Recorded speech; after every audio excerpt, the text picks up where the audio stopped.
Welcome to the Church Answers podcast. I'm Thom Rainer. I'm joined by Jess Rainer. Jess Rainer has had surgery since the last time we recorded. I didn't know if I would see you sitting in that chair like you are. How's your knee? Well, I'm not standing, that's for sure. No, Knee's good. I'm on the road to recovery. Looking forward to getting back to walking fully again. But I'll get there, slow and steady. it's a pretty serious surgery, a lot more serious than I think any of us thought it would be. It's amazing what doctors can do. It really is. The moral of the story is don't run, walk. All of my boys have been hurt running, every one of them. Let me encourage you not to start a health podcast. No one's going to accuse me of starting a health podcast, Jess. All right. We want to talk today about conservative churches and particularly the Christians who are also conservative. Do conservatives attend church more frequently? That's the question we're going to ask. Before we get into that, we want to thank our sponsor, Cheney and Associates. They are the accounting firm for the church. And hey, by the way, they are the sponsor for the inaugural Church Answers Research project that has just been released. And we thank Cheney and Associates for providing the funding for that project, and it is really, really good. Hey, if you got any type of bookkeeping, any type of finances you want done, call our folks at Cheney and Associates. You can see the link in the show notes. You can just go to CheneyAssociates.com. All right, Jess, I'm going to show my age, and not by just looking at the camera, but just by telling the audience a few things as you listen along. In 1970, I don't remember this because I was only 15 at the time, but I certainly studied about it later. In 1970, a man by the name of Dean Kelley wrote a seminal book called Why Conservative Churches Are Growing. Now, what was particularly remarkable about this is that Kelley was an executive at the National Council of Churches, which is a mainline, left-leaning, more liberal organization. Yet he writes this book out of facts. And he says, look, we can say we don't like it. We can say that the facts are not our friends, but the reality of it is the data shows it. Conservative churches are growing. As time went on, things began to change. Kelley did a revision of that. I believe it was 1980, but don't hold me to that. So you can fact check me, and I could be wrong. But 1980, he did a revision to it, but nothing really changed. But then by the time we got around the turn of the century, something was happening. The largest conservative denomination in the world, or in the United States, is still the Southern Baptist Convention. Mm-hmm. Conservative, but it has the steepest decline of any of the evangelical denominations. And it is a very steep decline. So we're going to try to meld some of those things together, Jess, and talk about it. But just, off the top, whatever comment you want to have, what is it you see that makes that thesis really a viable thesis? Conservative Christians really attend church more frequently. Yeah. I feel like there is a hunger for truth in the American culture right now. You think about with the information technology, you think about social media, you think about the internet. Just you talk about when that book was written, that 1970 book, the revision 1980. What has happened since then is just this rise of information, and it has created this concept of what is truth? And obviously, our culture is pushing individual truth, individual subjectivism, that whole concept. And I think a lot of people are starting to go, I know myself, and this is what I tell my church people. Like, I know myself. I would never want to follow my truth. I know myself well enough to go, I am not the one that I would want to follow. And so I think there's a hunger for truth, and people are going back to, well, what is truth? Where does it come from? What is the existence of morality? Why does it exist? And I think all that is pointing people back to God's word, and those churches whom preach God's word very faithfully are seeing more people come because they want to hear it. Very well said. We also have a database for this. One of our team members by the name of Ryan Burge has, to say he's done a study, it's like to say he's breathed today. He does almost a study today, and you can look him up at graphsaboutreligion.com. He's remarkable social scientist, remarkable researcher.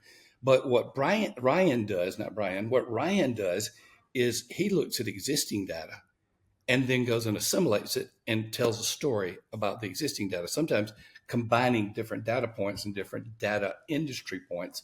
What he recently did, he got the cooperative election study, and that's just a simple way of saying that there's this organization that's collecting a ton of data and they're asking a ton of questions, including religious and church questions. But here's the key. Here's why he gets so excited, or as he would say, he nerds out on it. He looks at the longitudinal data, which means the same people are surveyed in multiple years. And so you can see the change among the same group of people. If you're doing a political poll and one politician is at 52% one week and the other one's at 48, and then it flip-flops the next week, they say, oh, the polls are wrong. No, sometimes it's just the people you poll. Well, this is the same people. It doesn't change. And what had happened in this, Jess, is that he looked at the longitudinal data and he was able to do a lot of inferences and direct information about attendance patterns.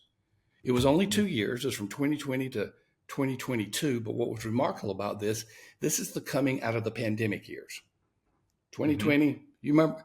I don't even remember what percentage of the attendance our church, mine and your church, was in 2020 compared to where it was in 2019. When you came out of the pandemic, do you remember a percentage about where you were? 60% roughly. That sounds close enough for me. And then Yeah. eventually it began edging up, and now you're past. You've recovered, and the church is doing well. Well, he looked at that data from 2020 to 2022, just those years, and basically asked the question: who is going to church? How frequently are they going to church? And who can we count on to see who is at church? And he found out it was primarily evangelicals who were going to church the most frequently. Evangelicals defined as, and he would say this in his study, conservative Christians. So conservative Christians were returning to church at a greater and more brisk rate than others. Again, this is hypothesis, but think just, is your answer going to be the same if I say, why did the conservative Christians return and the others did not? Right. Yeah. I mean, I think there's some correlation there, causation, however you want to look at it. I think there's definitely the fact that it goes back. I think it does go back to that hunger for truth, for God's word. And so for people who don't have that hunger, they were less likely to return just because it wasn't something they desired. So yeah, I think too, I think even across the board, when you think 2020, I'm not getting into some politics here, but there's even been some recent news stories that come out that basically said, some information was suppressed, some information wasn't released. There's just different things that happened during 2020 that's coming to light. And that has caused people to go, man, I really believed everything I was told. And factually, now we know that, again, there's some information that wasn't released, some information that was modified. And so now people think, or even now are going, I really want to know what's true. Like I have to know for myself. I have to figure this out. I can't rely on other people. And I think so people were going to conservative churches to go, I want to hear what God's word has to say. And those churches that are faithfully preaching God's word, that's why I think people are returning. And conservatives as well. I think that, so I put all that together. I think it makes sense. Well, something else is almost a side path on this. The attendance at the virtual campus streaming, however you count it, those are the weirdest things. Oh, they were there 3 seconds. We're going to count 3 people. All of those metrics, no matter how you count it, is down dramatically. Yeah. I mean, any way that you count it, the whole idea is just completely down. Any thoughts on that part before we wrap this thing up? Why is in person so popular compared to the digital? Because digital is going to be the wave of the future. Right.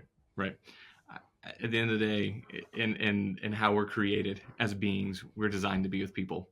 And I know you as an introvert have a hard time believing that at times, but we are designed to be with people. That is God's design. And I think at the end of the day, people are always going to want to come together. Exactly. God designed it. God designed for all of us just to walk together in life together. So that, yeah, I think that is on top of the search for hunger. There's the search for community.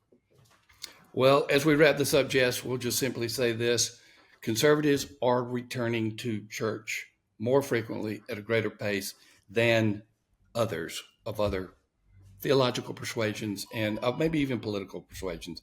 And when it's all said and done, those are the facts. And I just commend everybody to go to Ryan Burge's Graphs About Religion. Great resource. We got it in the show notes. The particular article I'm talking about is why were people attending church more or less in 2022 versus 2020. Great research stuff.